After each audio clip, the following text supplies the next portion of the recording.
tema tenemos hoy: restaurar la dignidad humana. Gloria al Señor. ¿Puede repetir conmigo, hermano, por favor? Restaurar. Muy bien, gracias a Dios. Y vamos allá a abrir nuestras Sagradas Escrituras en Lucas, capítulo 6, verso del 1 al 11. Y vamos a dar lectura de manera alternada a estos versículos. Repito, Lucas capítulo 6, del verso 1 al verso 11, por favor. Y dice: aconteció en un día de reposo que, pasando Jesús por los sembrados, sus discípulos arrancaban espigas y comían, restregándolas con las manos.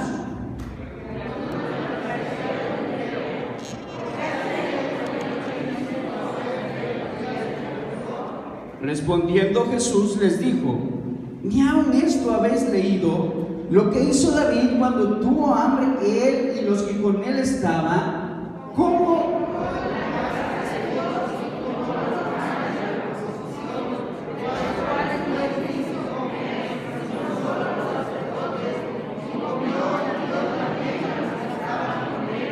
Y les decía: el Hijo del Hombre es Señor aún del día de reposo.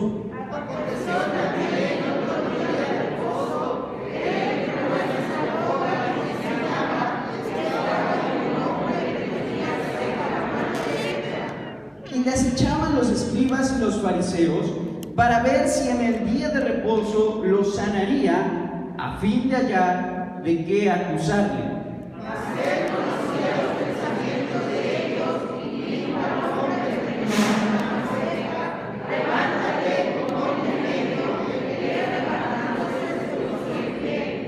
Entonces Jesús les dijo: os preguntaré una cosa, ¿es lícito el día de reposo hacer bien o hacer mal?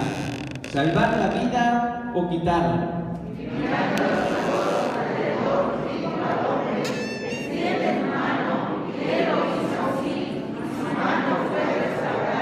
Todos, y ellos se llenaron de furor y hablaban entre sí que podrían hacer contra Jesús. Muy bien, hermanos, puede tomar su lugar. Ya oramos por esta palabra. Y bueno, damos gracias a Dios, como les decía en un inicio, porque nos permite estar aquí, amén. Y estas semanas, estas lecciones, ya el día de hoy llegamos a la lección número 20 de este guía que estamos estudiando. ¿Cuál es el tema más importante o cuál es el tema central, hermano? Tanto lo que vimos en el Antiguo Testamento como lo que estamos viendo en Jesús, ¿qué es? Los milagros, ¿verdad? Los milagros. Y veíamos que nuestros hermanos han invitado a hermanos que den su testimonio, pero en esta hora me gustaría dar un testimonio a mí. Y hace algún tiempo, hace como 2 meses, no recuerdo exactamente qué tiempo, yo les comentaba en una enseñanza que estaba pasando por una situación complicada. No sé si ustedes recuerdan, pero les mencionaba que esta situación, ¿verdad?, era difícil, y en ese momento no podía yo decir que había salido, porque aún me encontraba en esa situación. Pero yo mencionaba, y con esa fe y convicción que nos da la palabra de Dios, que llegaría el momento en el que podría dar el testimonio. Y hermano, esto comenzó, les comentaba que a veces, ¿verdad?, parece que todo va viento en popa. Nos va bien en el trabajo, nos va bien en el hogar, nos va bien en la iglesia, nos va bien económicamente, nos va bien en salud, y en muchas áreas nos puede ir bien y podemos sentirnos muy cómodos, muy contentos, ¿verdad? Pero a veces son fracciones de segundo la que necesitamos para que nuestra vida cambie. Y eso pasó, hermanos. Un día saliendo del trabajo, mi esposa me dijo: oye, vamos a hacer el súper. Le digo: sí, pero te veo ahí por Vicente Guerrero, ahí te espero, pasas por mí y nos vamos a comprar. Y ese día sucedió de esa manera, pero estaba lloviendo, hermanos, y ahí en Vicente Guerrero, en el semáforo donde está el cruce para entrar a la pista, nos estacionamos. Y en eso, en un instante, hermanos, sentimos como un carro llega y nos golpea por atrás. Mi esposa iba al volante, yo con mi hija íbamos platicando. Mi hija se viene hacia delante de mí, yo la sostengo y mi esposa nada más veo cómo latiguea, ¿verdad?, del golpe. Nos espantamos y de momento, ¿verdad?, no sabes qué hacer. ¿Qué pasó? Me bajo y veo que hay una camioneta atrás de nosotros que nos había golpeado. El golpe fue duro, hermano, toda la cajuela se sumió, pero además de eso, ¿verdad?, lo que me preocupaba era mi hija. Le digo, ¿cómo estás? Digo, papá, estoy bien. Yo me sentía bien, pero mi esposa me dice, a mí sí me lastimó. Y en ese momento, hermano, sientes una impotencia. Yo en ese momento, hablando con mi esposa, le dije, yo sentí una impotencia de por qué, ¿verdad? Y nos ponemos a reflexionar en eso. ¿Por qué? ¿Por qué nos pegaron? ¿Por qué el accidente? Y bueno, pasó, no pasó a mayores. Le digo a mi esposa, ¿estás bien? ¿Quieres que te llevemos al seguro, a un médico? Me dice, no, me siento bien. Llegamos, fuimos a hacer las compras, hermano, y en eso mi esposa me dice, ven, ahorita vengo, voy al sanitario. Va con mi hija y regresa y me dice, ¿sabes qué? Lo que pasa es que va a empezar ya mi periodo menstrual. ¿Por qué menciono esto? Porque para esto, hermano, desde hace mucho tiempo, le pedimos al Señor que nos diera otro hijo. Y esto no se había dado. Hace tiempo mi esposa estuvo embarazada, pero lamentablemente perdimos a ese bebé. Y fue un golpe duro para nosotros. Y cada vez que intentamos, ¿verdad?, nos ilusionamos y pareciera que ya. Pero en esta ocasión mi esposa me dice, ¿sabes qué? Creo que pues no pasó nada. Fui y ya va a empezar mi periodo. Llegamos a casa, pero yo seguía sintiendo, hermano, esa impotencia.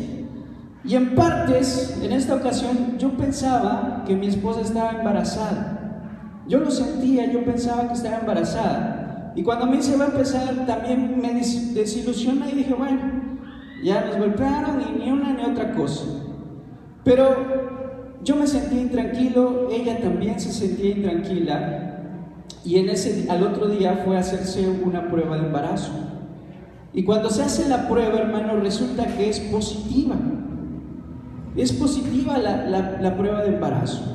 Y esa era una buena noticia, ¿verdad? Pero en ese momento, hermanos, me decía, ¿sabes qué? Es positiva la prueba, pero sigo sangrando. Y le comentaba, nosotros ya tuvimos una experiencia, ¿verdad?, donde mi esposa abortó. Y en ese momento dije, vaya, ahora que ya por fin, ¿verdad?, recibimos la bendición de poder ser padres, parece que otra vez, ¿verdad?, viene esta situación de aborto. Inmediatamente vamos al médico y nos dice, sí, efectivamente es un embarazo de alto riesgo. Y seguramente el golpe que les dieron provocó esto. Y créanme, hermano, que se siente una impotencia y nos preguntamos ¿por qué? ¿Por qué si todo iba tan bien? ¿Por qué si todo estaba tan tranquilo? ¿Por qué si estábamos en paz suceden estas cosas? Y bueno, pasó, hermano, y la verdad, créanme que fueron momentos difíciles. Yo tenía que ir al trabajar y en el trabajo me hablaba mi esposa y me dice, ¿sabes qué? Vente, porque otra vez estoy sangrando. Tenía que salirme del trabajo, hermanos, llegar a la casa y ver cómo estaba. Teníamos que ir a ver al médico, tenía que estar en reposo, y esta situación, hermano, duró cerca de el primer trimestre, como usted sabe, es lo más riesgoso, y así estábamos. Y no obstante, ¿verdad?, pese a esto, un día en el trabajo me mandan a llamar y me dicen, ¿sabes qué? Hubo una auditoría y en esta auditoría salió que tu sueldo está por encima del tabulador. Por lo tanto, te vamos a tener que hacer un ajuste a tu sueldo. Y lo que me descontaron, hermano, fue cerca aproximadamente del 30% de lo que yo ganaba. Y a veces son buenas noticias cuando te dicen, ¿sabes qué? Vas a subir de puesto, ¿sabes qué? Vas a tener un aumento, ¿sabes qué? Vas a ganar más. Pero cuando te dicen, ¿sabes qué? Estás ganando más de lo que debes de ganar y te tengo que ajustar, y te quitan, ¿verdad?, ese 30% de lo que tú cuentas cada mes, pues no es una buena noticia. Y yo decía, bueno, ya pasó esto, me bajan el sueldo y después me quitan el puesto y otras situaciones, hermano, que venían y venían acumulándose. Y créanme, hermanos, que fueron tiempos difíciles y complicados, ¿verdad?, que pasamos mi esposa y yo. Pero ya llegaba el final del primer trimestre y nos decía el médico, cuando se forme ya la placenta ya va a ser un poquito más fácil la situación.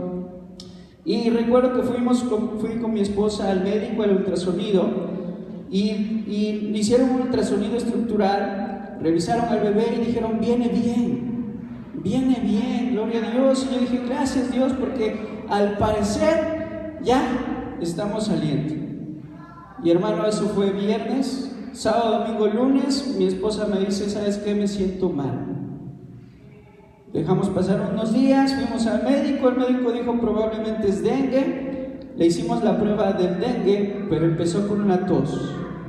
Y me dice, ¿sabes qué? También quiero hacerme la prueba de COVID. Hacemos la prueba de COVID y hermano sale positiva. Y vea, ¿verdad?, cómo se van acumulando las situaciones, las cosas. Sale positiva su prueba. Nos vamos a la casa, nos resguardamos, nos aislamos. Mi hija va con mi suegra, ¿verdad? Y después de 3-4 días habla mi suegra y dice, ¿sabes qué? Yo también tengo COVID. Mi cuñada también tiene COVID. Todos los hijos de mi cuñada tienen COVID y mi hija también le dio la enfermedad. Y entonces de una sola persona, ¿verdad?, nos contagiamos 10 en total en la familia. Y te sientes, ¿verdad?, así como que culpable. Yo no sé, en ese caso mi esposa me expresaba que sentía esa sensación de culpabilidad y de pensar, ¿verdad?, ¿qué le puede pasar algo a mi suegra? ¿Le puede pasar algo a mi cuñada? ¿Le puede pasar algo a los niños? Por esto, gracias a Dios, yo no me sentía mal, hermano, y fueron tiempos difíciles por los síntomas del embarazo, ¿verdad?, que aún tenía cuando mi esposa tosía y venía el sangrado, y otra vez, ¿verdad?, preocuparnos que en cualquier momento podía perder al bebé, podía empeorar ella. No podía dormir en las noches, ¿verdad? Durante 10 días estuvimos así. Y son momentos de prueba. Yo le decía a mi esposa, vente, vamos a orar.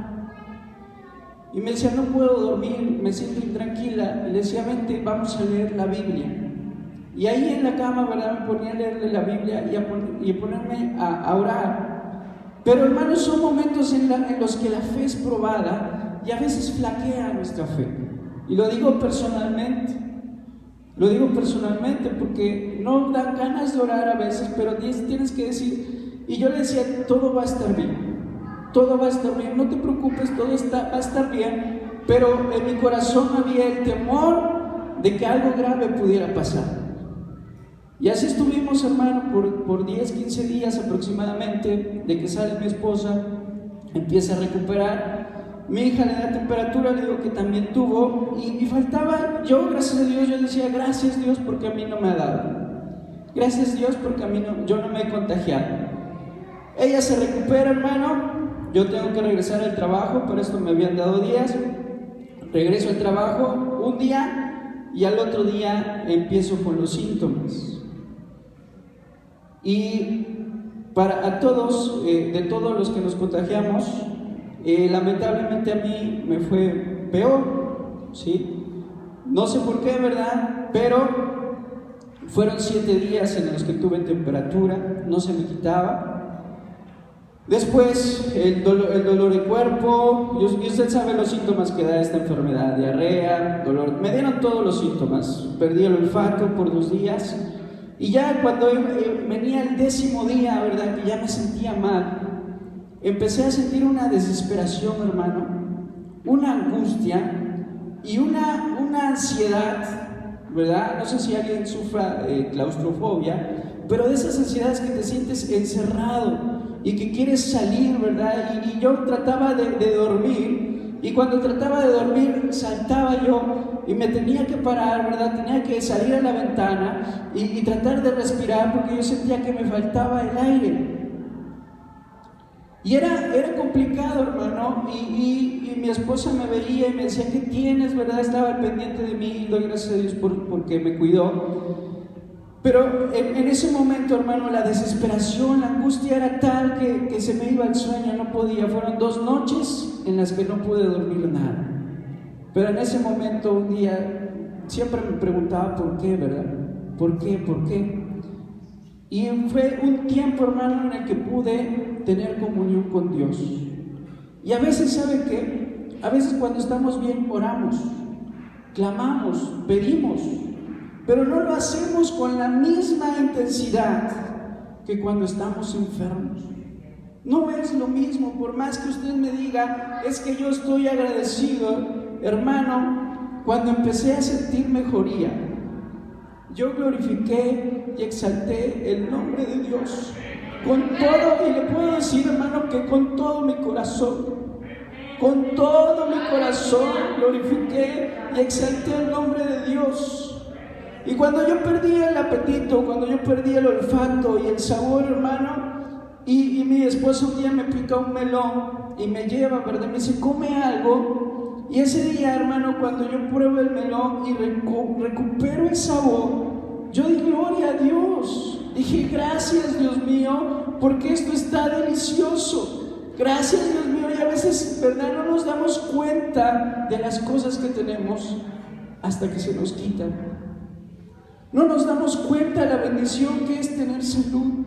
No nos damos cuenta de la bendición que es de estar completos. No nos damos cuenta de lo que es el olfato, lo que es el oído, lo que es la vista, lo que es la misericordia de Dios cada día en nuestras vidas. Y para honra y gloria de Dios, hermano, estamos aquí. Fueron días de prueba, días de angustia, días difíciles, pero gracias a Dios estamos aquí. Yo voy a invitar a mi esposa, porque ella también tiene un testimonio breve. Y bueno, le compartimos, mi esposa está embarazada, fuimos al doctor, el bebé está bien, y ella va a dar un testimonio también de él.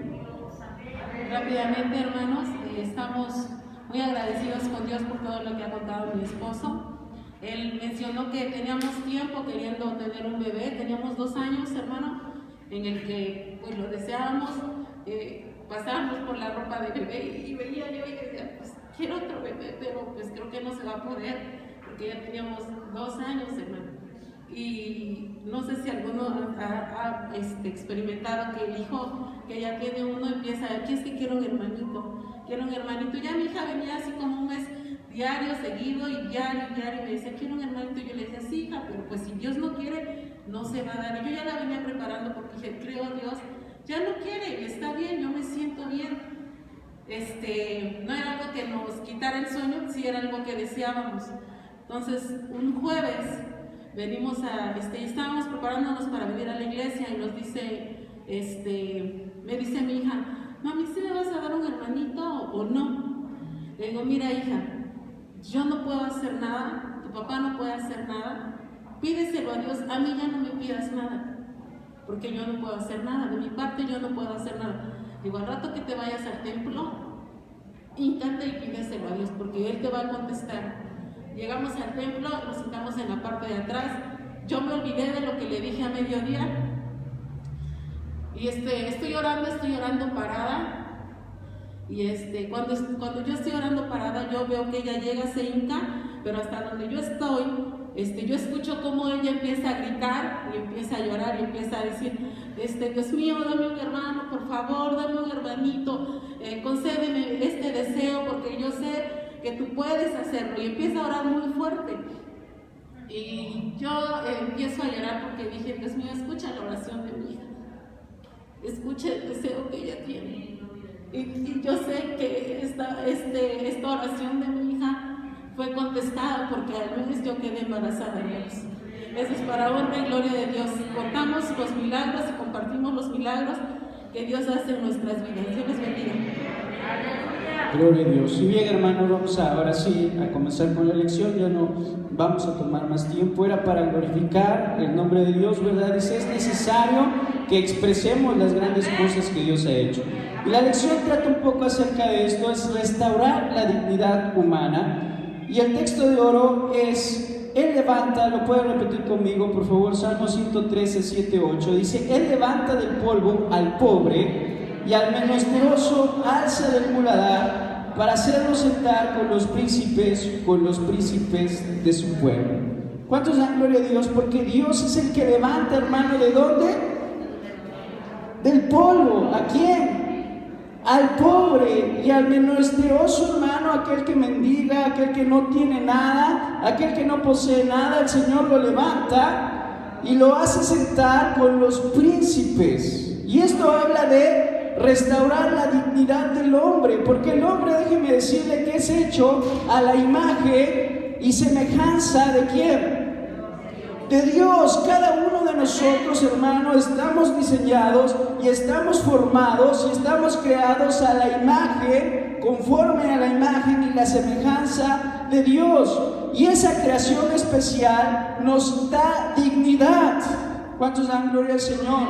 Porque el ser humano, hermanos, lleva en sí mismo la imagen del Creador. Ningún otro ser vivo lleva la imagen del Creador. Ningún otro ser creado lleva la imagen del Creador, solamente el ser humano. Y esa imagen, ¿verdad? Y ese diseño y lo que Dios hizo en nosotros nos hace ser dignos. Nos da, ¿qué, hermano? Dignidad. ¿Cuántos dan gloria al Señor? Amén. Por eso el Señor es misericordioso. Y vemos que cuando Jesús viene y hace su ministerio, Él trae igualdad al ser humano.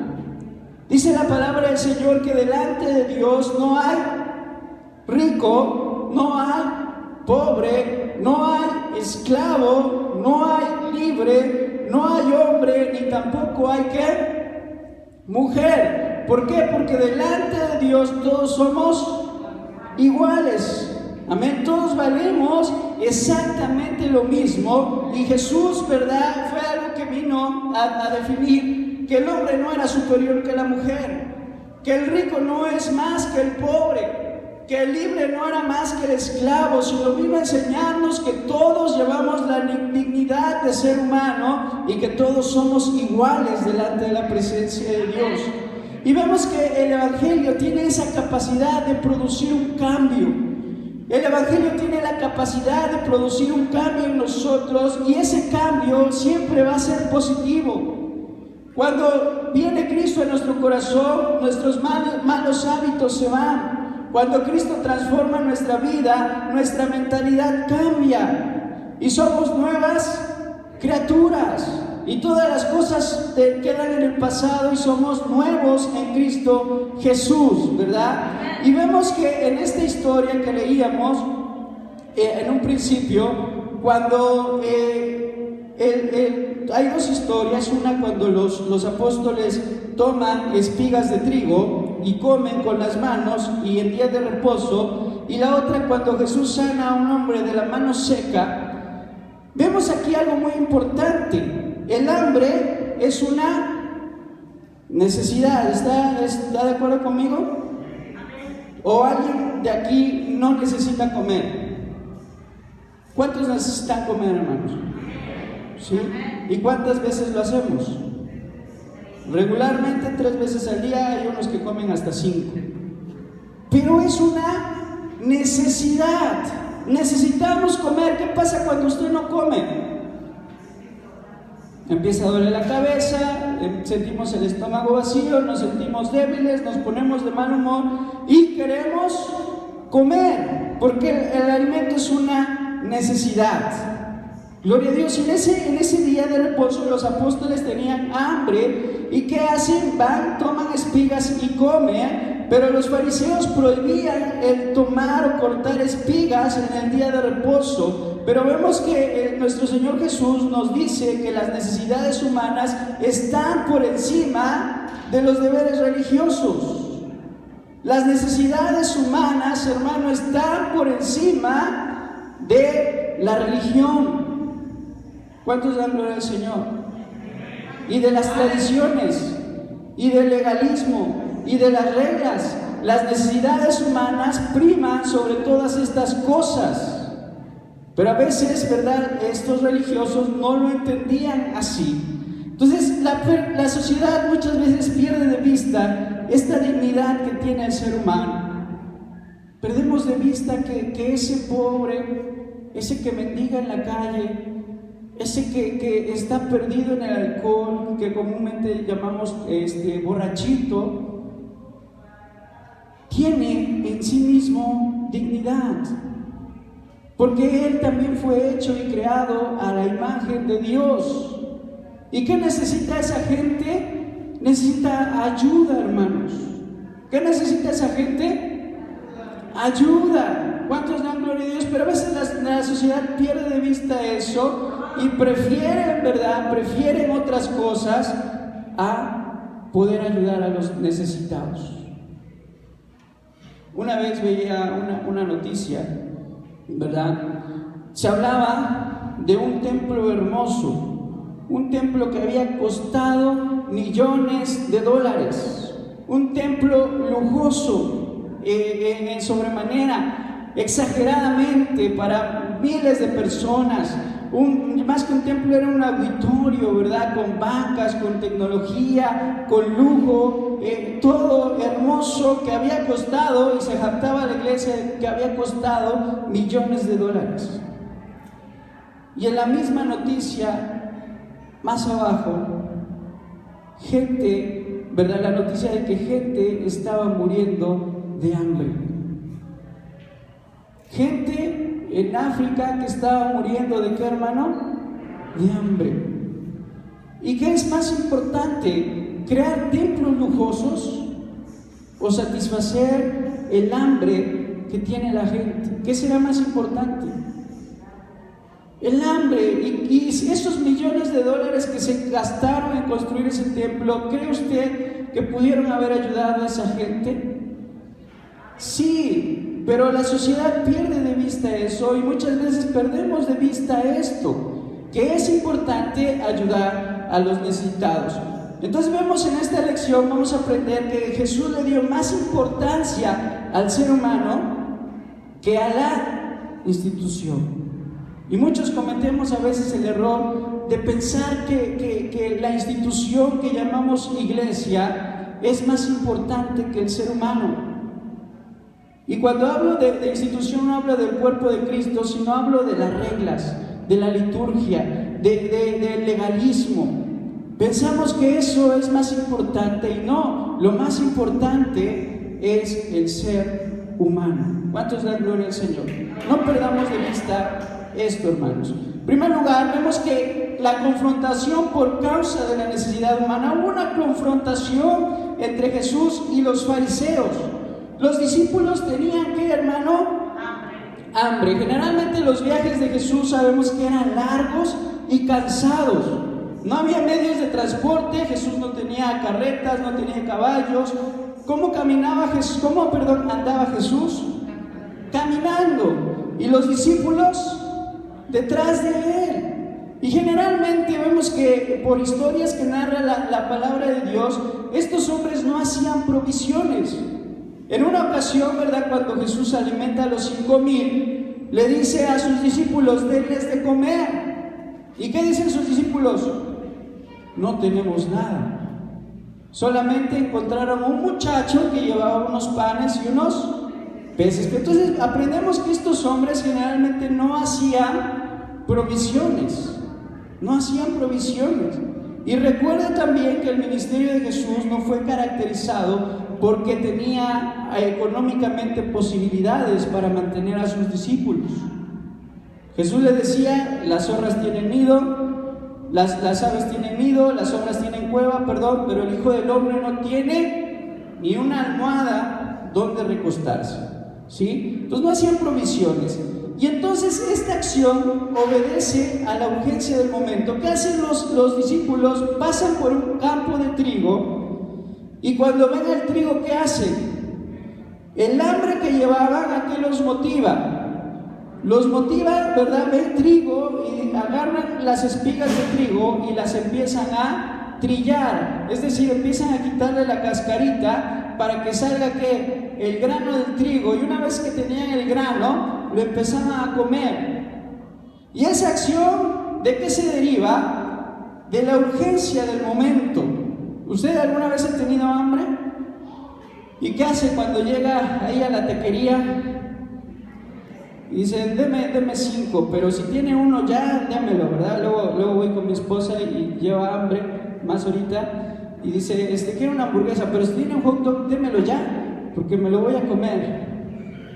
Así llegamos, ¿verdad? Cuando tenemos hambre, la urgencia del momento hace que esta acción se lleve a cabo. Entonces vemos que esta misma conciencia de lo urgente en relación con la gente, con las personas, fue lo que motivaba a Jesús a tener compasión por encima de las normas religiosas. ¿Cuál era el problema? El problema no es que hayan agarrado trigo, porque estaba permitido en Israel que las personas que tuviesen hambre podían ir a los campos y alimentarse, los pobres, los necesitados. Ese no era el problema. El problema es que lo habían hecho en un día sábado. Y el sábado era conocido como el día de reposo, un día ceremonialmente guardado por los judíos. Y era importante para ellos, era sumamente importante ver el sábado, ¿sí? Pero vemos que los fariseos, cuando ven a los apóstoles los discípulos que toman del trigo, los condenan. Vean lo que dice, y el verso 2, y algunos de los fariseos les dijeron, ¿por qué hacéis lo que no es lícito hacer en el día de reposo? Tenían prohibido trillar el trigo en sábado. Y los fariseos lo señalan y dicen, ¿por qué hacen estas cosas? ¿Y cuál era la respuesta, hermano? ¿Por qué lo hicieron? Porque tenían hambre. ¿Y qué hace Jesús? ¿Condena a sus discípulos? Condena y va y lo regañan. A ver, ¿ustedes qué están haciendo? ¿No ven que aquí traigo encima a los fariseos? ¿Por qué hacen esto? ¿Me hacen quedar mal ante los religiosos? ¿Qué hace Jesús? Confronta a los fariseos y les dice, ¿qué no habéis oído acerca de David? ¿No habéis oído cuando huía y llega con sus hombres al sacerdote Abiatar y tiene hambre? Y el sacerdote, ¿qué hace? No tenía nada, solamente tenía los panes de la proposición que estaban en la mesa, ¿verdad? Adentro del tabernáculo. ¿Y qué hace el sacerdote? No tengo nada más que los panes. Agarra esos panes, que eran 12, y se los entrega. Y esos panes, hermano, déjeme decirle que eran sumamente sagrados. No se podían tocar, no se podían consumir. Pero el sacerdote, viendo la urgencia, toma los panes y le da de comer a David. Entonces, Jesús, movido por esa urgencia, ¿verdad? Vemos que ve su compasión por encima de las normas religiosas establecidas. Entonces, el apego a las normas se puede convertir en obstáculo para responder adecuadamente a las necesidades más apremiantes de la humanidad. Cuando caemos en el legalismo, podemos, hermano, cometer este error de no ver por las necesidades de la gente, preocuparnos por otras cosas, menos por lo más importante, que es la necesidad que tiene la gente. Entonces, antes de prohibir, porque muchas veces podemos prohibir, hermano, cosas, poner reglas, poner prohibiciones, poner muchas cosas, pero antes de prohibir se debe de tener la solución para esas necesidades. Por ejemplo, hay muchos hermanos que no vienen en día domingo, y muchos podemos decir, pero ese nunca vienen los domingos, no viene, no se congrega. ¿Qué pasa? Solamente viene de vez en cuando, viene en Navidad, viene en Año Nuevo, viene en fiesta, pero los domingos no. Pero hay muchos hermanos que este día tienen la necesidad de trabajar, porque si no trabajan, no van a tener para llevar el sustento a sus casas. Y si no tienen el sustento para su casa, no van a tener con qué alimentar a sus hijos, no van a tener con qué comprarle ropa a sus hijos, no van a tener con qué comprar medicamento cuando venga la enfermedad. Entonces, si vamos a criticar a la gente que no viene los domingos porque trabaja, entonces la iglesia debería de proveer para que cuando ese día domingo que faltó a su trabajo, deberíamos de pagárselo. ¿Para qué? Para que el creyente, el cristiano pudiera estar aquí y entonces sí decir, no tienes pretexto, porque si tú vienes a la iglesia, se te va a dar apoyo. ¿Sí me explico? Si vamos a poner reglas y prohibir cosas, tenemos que proveer también, ¿qué? La solución a la necesidad. Pongo un ejemplo, ¿verdad? Muy trivial, pues podría darse el caso, y como esto podrían suceder muchas situaciones.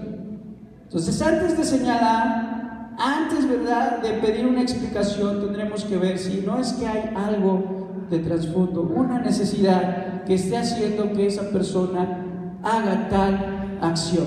¿Sí me explico, hermano? Perfecto. Entonces, Jesús, vemos que defiende a los suyos. La interpretación trivial de la ley por parte de los fariseos, vemos que no era fiel. ¿Por qué? Jesús, ya lo comentamos, habla acerca de David y sus hombres que comieron pan sagrado. La cita es 1 Samuel 21, del 1 al 6. Y esto nos enseña que debemos de tener prioridades en la vida, y como iglesia y como cuerpo de Cristo también. No se debe de confundir la espiritualidad con el fanatismo ciego que ignora las necesidades humanas. ¿Qué pasaba con estos fariseos? Veían la falta, veían el error, veían la equivocación, pero ignoraba que esos hombres habían caminado por horas y que a lo mejor ni habían cenado y a lo mejor no habían desayunado nada y ya era tarde y habían caminado mucho y tenían ¿qué, hermano? Tenían hambre. Tenían hambre. Y cuando vieron esas espigas, ¿verdad?, de haber visto un pan así bien grandote y sabroso, y dijeron, de aquí soy, tomaron el trigo y bien sabroso, ¿verdad? Bien sabroso que han de haber comido esas semillas crudas de trigo. ¿Pero por qué? Porque tenían hambre. Pero los fariseos cuando ven, es día de reposo, ¿cómo están haciendo esto? Y hace 8 días lo veíamos con el ciego. Había un hombre ciego de nacimiento que había recibido la vista, y a los fariseos no les importaba en lo más mínimo. ¿Qué decía? Este hombre hizo lodo en sábado, tomó tierra, untó sus manos e hizo lodo, y eso es ilícito. Y condenaban, y al ciego lo tomaban como evidencia de que el día sábado había sido corrompido. Pero no lo tomaban como evidencia de que la gloria de Dios se había manifestado en Israel y que el Mesías estaba presente con ellos. ¡Qué triste realidad! Porque a veces hay fanatismo y debemos de tener cuidado de no caer en ese fanatismo y confundir la espiritualidad con ese fanatismo. Marcos 2:27 dice, ¿verdad?, que el sábado... A ver, léalo por favor, si alguien lo puede leer, le agradecería.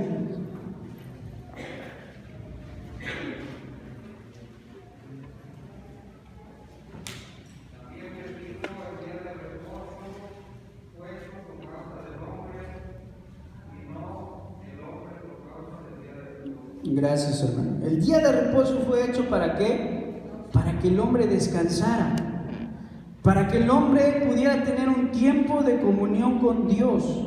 Toda la semana tenía que trabajar, pero el día sábado tenía que olvidarse de su trabajo y guardar un día especial para tener comunión con su familia, tener comunión con Dios y reverenciar a Dios. Entonces, ¿por qué se puso el día sábado? A causa del hombre, y no el hombre a causa del día sábado. No es que primero se haya creado el sábado y entonces creamos al hombre. Primero se creó al hombre y se creó a imagen y semejanza de Dios. Y para bendición del hombre se establece un día de descanso, un día de reposo, un día de meditación, ¿sí? Entonces, debemos de poner en orden las prioridades. Las necesidades humanas están por encima de la religiosidad, del legalismo. de las normas incluso, hermano. Hay que entender, cierto, hay ciertas normas que la palabra de Dios establece, ¿verdad? Como que no se pueden quebrantar. Por ejemplo, dice la palabra de Dios que no se tomará por inocente al hombre que roba y que lo hace por hambre, ¿cierto? No se tomará por inocente al hombre que va y toma algo que no es suyo, justificándose que tiene hambre, ¿cierto? Hay normas, hay reglas establecidas por Dios que no se pueden quebrantar y no hay justificación para ellas, ¿sí? Pero hay ciertas situaciones que sí, ¿cierto? Hay ciertas situaciones como esta del día de reposo que sí tenía justificación y el Señor defiende a los suyos. Número 2, vemos el desafío a un culto impotente. Pasando a la siguiente historia que encontramos en el verso 6, dice: aconteció también en otro día de qué, hermano, otro día de reposo, otro sábado, no es el mismo, que el Señor entró ¿a dónde? En la sinagoga, que era donde se reunían los judíos para meditar en la palabra de Dios, y Jesús estaba enseñando, y estaba allí un hombre que tenía seca la mano derecha. Cuando dice seca, quiere decir que no tenía ningún movimiento, su mano estaba completamente inservible, estaba atrofiada esa mano. El hombre no podía utilizar su mano. ¿Y qué mano era? La derecha. ¿Qué cosas hacemos con la derecha? Bueno, los que somos diestros, todo, ¿verdad? Y hay quienes son zurdos, y bueno, a lo mejor pueden prescindir de su mano derecha, pero la mayoría necesitamos la mano, ¿qué, hermano? La mano derecha. Entonces vemos que había un enfermo en esa congregación. Había un enfermo en esa congregación, y de acuerdo al comentarista de la lección, que narra acerca de la historia de este personaje, no se narra en los evangelios, sino se narra en textos extrabíblicos, menciona que este hombre iba a la sinagoga por todo el tiempo. ¿Por qué? Porque no podía trabajar, porque no podía hacer ninguna actividad productiva, y entonces iba al templo continuamente, a la sinagoga continuamente, porque ahí recibía, ¿verdad?, algún beneficio, y era lo único que podía hacer. Entonces el hombre de la mano seca usaba su tiempo para asistir a la sinagoga. Pero vemos que, como una mujer que estaba encorvada, que también narra los evangelios, los enfermos entraban y salían del culto, pero salían en la misma condición. Así como el ciego de nacimiento, ¿verdad?, que duró muchos años en esa situación, así como la mujer de flujo que había gastado todo lo que tenía en médicos, así como la mujer que se encontraba encorvada y que estaba constantemente en la sinagoga, y este hombre que tenía su mano seca, entraban a ese culto y salían igual. No había cambio en ellos. ¿Por qué? Porque ese culto no tenía poder para sanar. No tenía el poder para sanar. Entonces el culto sin poder no responde a una necesidad que tenemos todos, que es la necesidad de salud. ¿Cuántos necesitamos salud? Todos necesitamos salud. Pero a veces hay momentos, o en esta historia nos narra que este culto no había algo que cambiara en la vida de ellos. Y para gloria de Dios, ¿verdad?, yo he escuchado testimonios a lo largo de estas semanas, cómo aquí en la iglesia el Señor se ha manifestado, cómo Dios ha obrado sanidad. ¿Cuántos Dios nos ha sanado, hermano? Puede levantar su mano. Glorifica a Dios porque Dios nos ha sanado, y gloria a Dios por su vida, porque es prueba de que el poder de Dios se mueve en este lugar, hermano. Gloria al Señor. Pero hay lugares en donde entran y salen enfermos y salen en la misma situación. Es un culto sin poder. Vemos que el clamor de misericordia de aquellos hombres era ahogado por la presión de la observancia de la ley. ¿Sí? Estos hombres clamaban, ¿por qué? Por misericordia, pero no había quien los pudiese ayudar. Vamos a ir un poquito rápido por cuestión del tiempo, hermanos.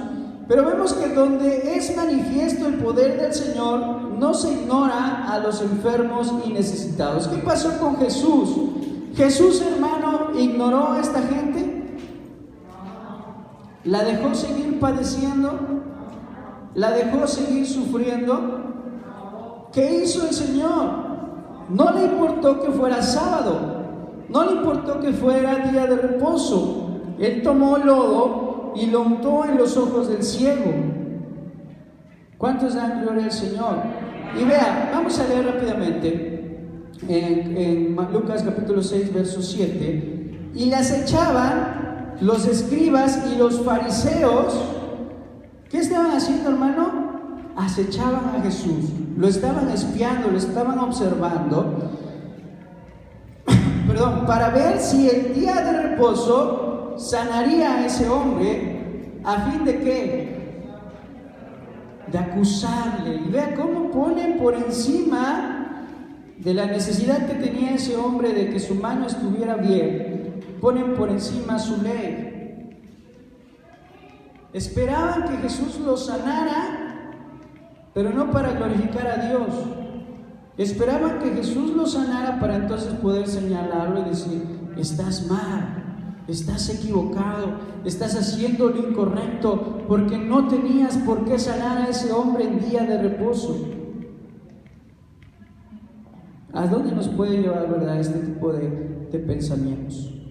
Entonces la vigilancia del enemigo para obstaculizar. ¿Qué hacían estos hombres? Vigilaban a Jesús, pero su propósito era obstaculizar.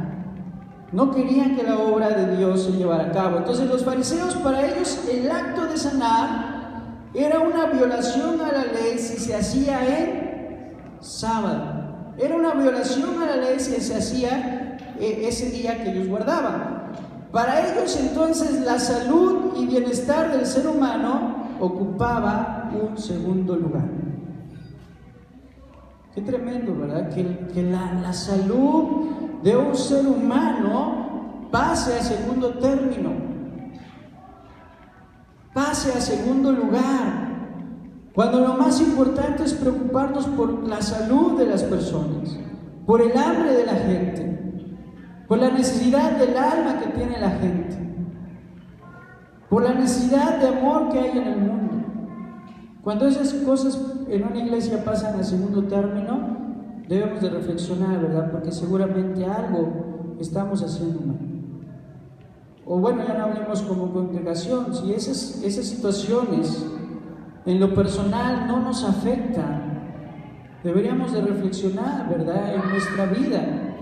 ¿Qué hacemos cuando vemos a alguien necesitado? ¿Qué hacemos cuando vemos a alguien enfermo? ¿Qué hacemos, verdad? Y bueno, yo aquí quiero aprovechar para darle las gracias, hermanos, a los que se me pasó. Gracias a todos los que se tomaron el tiempo para escribirnos, para llamarnos, para hacer una oración por nosotros. Gracias, porque en momentos de prueba no nos sentimos solos. Gracias de verdad, iglesia.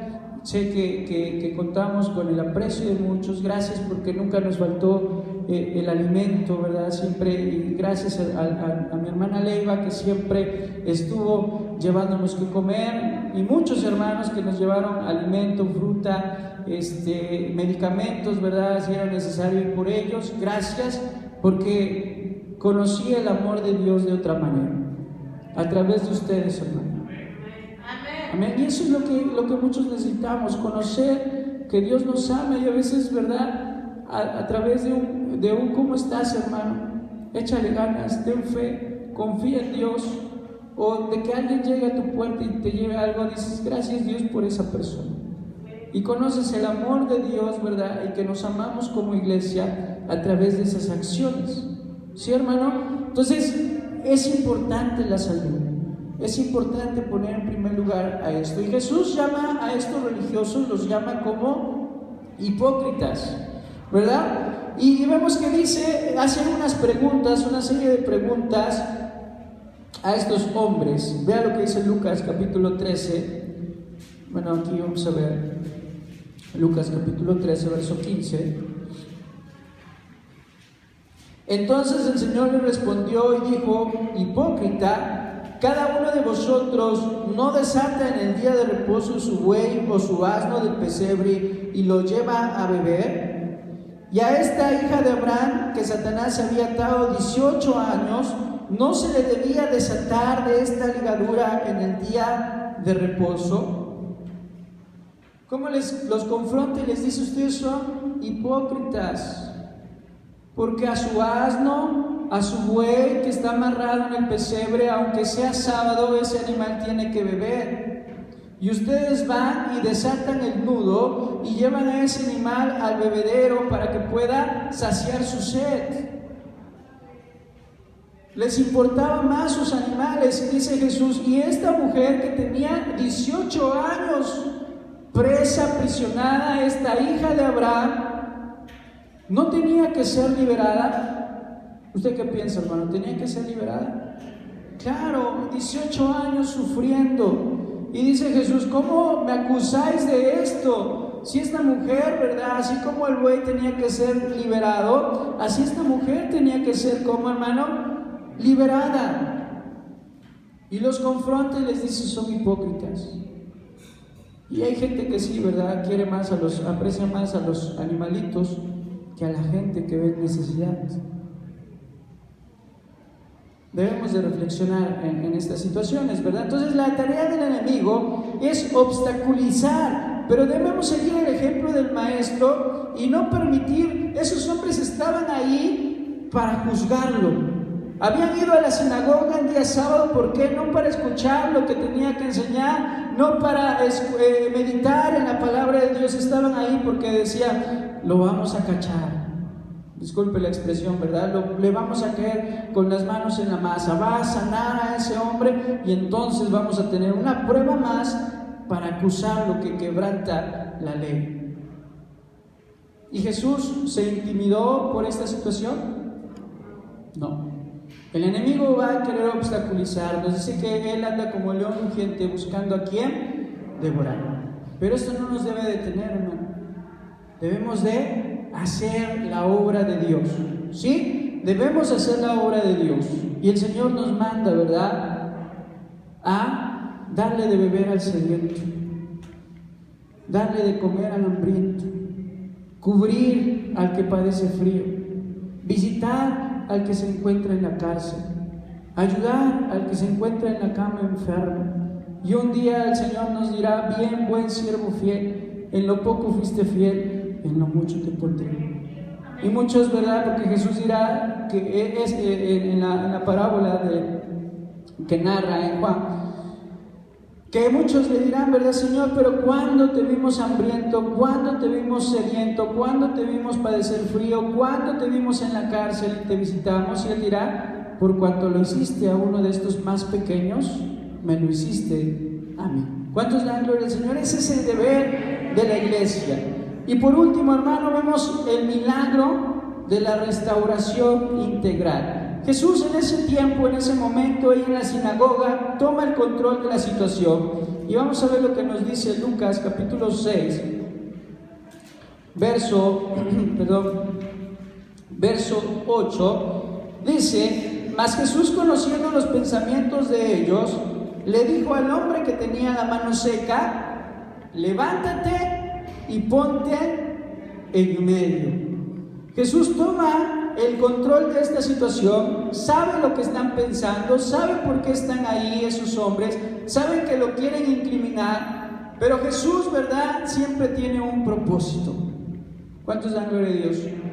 Porque cada situación en nuestra vida tiene un propósito. Y hace 8 días la lección hablaba de esto, ¿verdad? Decían los fariseos, los judíos: ¿por qué este hombre nació ciego? ¿Por los pecados de su padre o por los pecados que él iba a cometer en un futuro? ¿Qué dice Jesús? Por el pecado de nadie, sino para que la gloria de Dios se manifestara en su vida. Y créanme que esto lo entendí, a lo mejor a la mala, pero es una lección que hoy puedo decir que Dios me dio. Porque a veces nos preguntamos: ¿por qué Dios? ¿Por qué me pasa esto a mí? Yo puedo decir: para que la gloria de Dios se manifieste. para que exaltemos y glorifiquemos el nombre de Dios sobre todas las cosas, para que seamos agradecidos en la vida cuando todo va bien y para que busquemos de Dios cual sea nuestra situación. Gloria a Dios. Pero a veces necesitamos una zarandeada, ¿verdad? Como a Pedro, para poder entender esta situación. Pero no, hermano, no lleguemos a estas situaciones. Glorifiquemos a hoy que tenemos la oportunidad de glorificar al Señor con todo nuestro corazón. Amén. Y bueno, Dios tiene propósitos. En este caso era desenmascarar la hipocresía de estos líderes que estaban esperando el milagro solamente para acusarlo. Y vemos que el Señor toma la iniciativa. Dios siempre toma la iniciativa en cualquier situación. Dios nunca nos deja solos. Dios nunca nos abandona. Dios siempre está ahí, hermano, y en el momento que lo veamos, Él toma la iniciativa y Él empieza a sanar. Porque aquel que hace la herida no la curará. Aquel que hace la herida no podrá curarla. Claro que sí, hermano. Entonces Él, ¿verdad? Y lo veíamos también el jueves, también fue una predicación hermosa. Y nos hablaba de cómo se ensaya la plata, ¿verdad?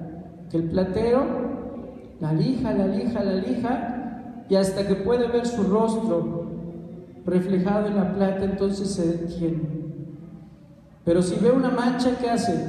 Vas de nuevo, hijo. Y así nos hace el Señor, ¿verdad? Viene una prueba, no aprendiste la lección. Viene otra prueba, sigues sin entender. Viene otra prueba y hasta que decimos, ya papito, ya... ¿verdad? A veces de broma decíamos, ya búscate otros guerreros. Entonces el Señor dice, aprendiste. Cuando somos agradecidos de todo corazón, dice, ahora sí estás aprendiendo, ahora sí Cristo se está reflejando en tu vida. Denle gloria al Señor, hermano, por las luchas, las pruebas, las aflicciones, porque Dios restaura. Amén. Todo milagro es una combinación de doble acción, la parte del hombre y la parte de Dios. Jesús le dice a este hombre, levántate, y este hombre, ¿qué hace? Obedece, se levanta y va a encontrarse con el Maestro. Entonces Dios trata con aquellos que están dispuestos a ponerse en pie, ¿verdad? Como este hombre que no fue necio, sino que fue obediente a la voz del Maestro. Y vemos que estos enemigos son confrontados y son redarguidos.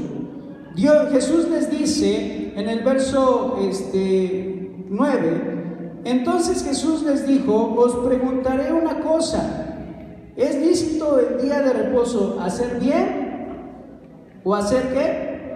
Mal, salvar la vida o quitarla. Y en otros evangelios dice, ¿cuánto más vale un hombre que una oveja?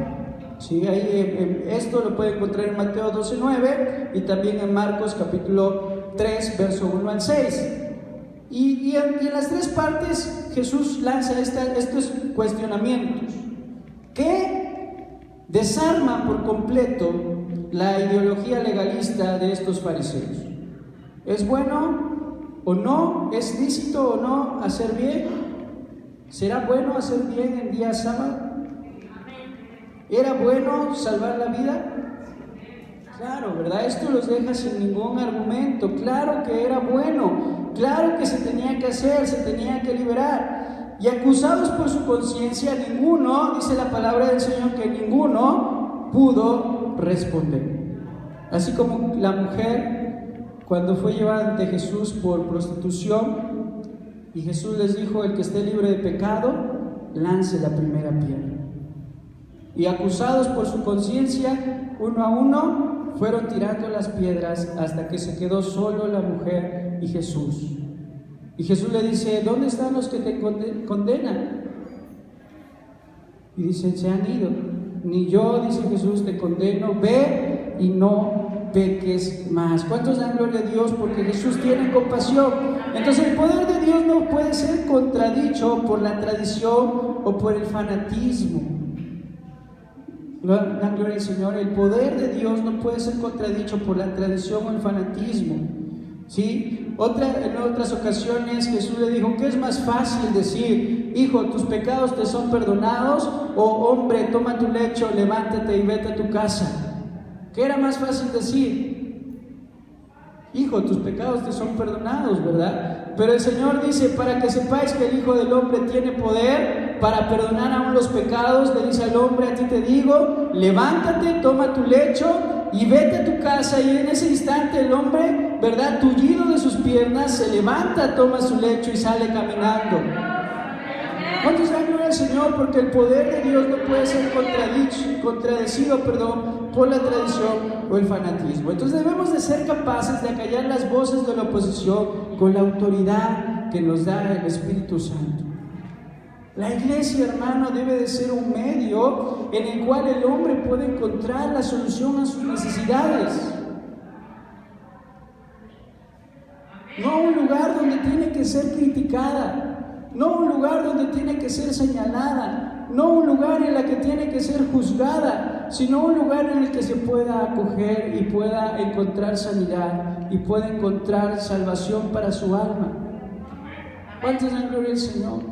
Debemos de ser ese pueblo que se preocupe por esas necesidades. El hombre tiene necesidades. El hombre necesita de Jesús, hermano. El hombre necesita de Dios. Y es deber y responsabilidad de nosotros como iglesia predicar a Cristo. Amén. Llevar la salvación, llevar la sanidad, visitar los hospitales, orar por los enfermos, visitar las cárceles, orar por los oprimidos. ¿Cuántos dan gloria al Señor? Amén. Debemos entender nuestra responsabilidad. Y por último, vemos que el milagro devuelve al hombre su dignidad. ¿Por qué? Porque este hombre se encontraba paralizado de su mano derecha, y esto lo había imposibilitado para ganar el sustento dignamente. Pero el hombre obedece y recibe el milagro que le devuelve su dignidad como ser humano. Nuevamente, ¿verdad?, esa mano empieza a tener movilidad. Entonces, todos los milagros, vemos que siempre en todos los milagros hay una restauración. Y yo creo, hermanos, que lo que aconteció con mi esposa es un milagro de Dios. Porque créanme, lo habíamos intentado mucho. Y por esas fechas yo había hablado acerca de los tres, no sé si usted recuerde, de los 3 vientres estériles. 3 vientres estériles, usted sabe que la palabra de Dios fueron sanados. Y en esa predicación recuerdo que yo dije, bueno, y recuerdo mucho que la palabra de Dios dice: e Isaac oró por su esposa y ésta sanó. Y eso es algo que en lo personal se quedó en mi corazón, y dije: voy a orar por mi esposa, voy a orar por mi esposa, ¿verdad? Y es algo que he hecho, gloria a Dios, y ahí está el testigo ella, ¿verdad?, que les puede decir si he orado por ella o no. Y es algo que se quedó en mi corazón, y yo creo que Dios hizo la obra, ¿verdad? Y también contestó la oración de mi hija. Porque Dios tiene poder para sanar, Dios tiene poder para restaurar. Y si ese vientre estaba dañado, si ese vientre estaba lastimado, yo creo y tengo la firme certeza que fue Dios el que lo restauró. Así como ha restaurado su salud, así como ha restaurado su familia, así como ha restaurado las cosas en muchos de nosotros, los milagros siempre restauran. ¿Cuántos dan gloria al Señor? Porque el Señor restaura su obra.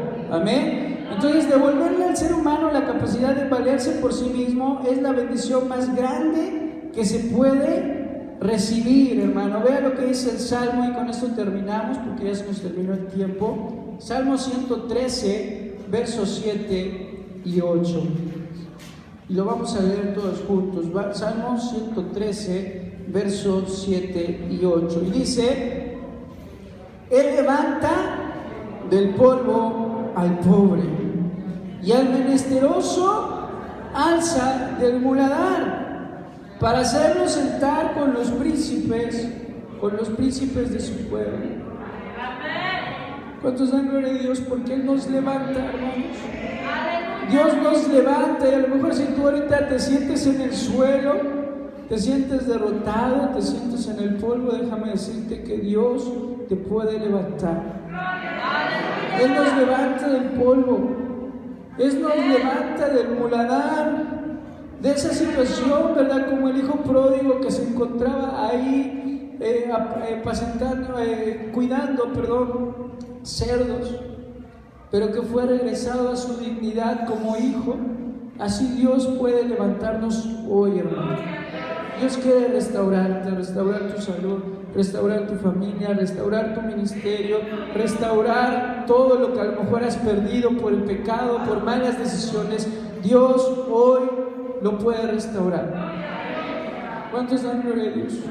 Vamos a ponernos de pie, hermano, y vamos a pedir esta restauración en nuestra vida. Y si tú necesitas que Dios restaure alguna parte de tu cuerpo, que Dios restaure tu salud, que Dios restaure algo que has perdido en esta hora, dile: Señor, yo sé que tú levantas al pobre del polvo, Señor, y también nos levantas del muladar y nos haces salir de ese pozo de desesperación, Señor, y nos llevas a lugares que ni siquiera hemos pensado, porque tú eres un Dios bueno, eres un Dios compasivo, eres un Dios amoroso, eres un Dios que pone en primer lugar las necesidades del hombre.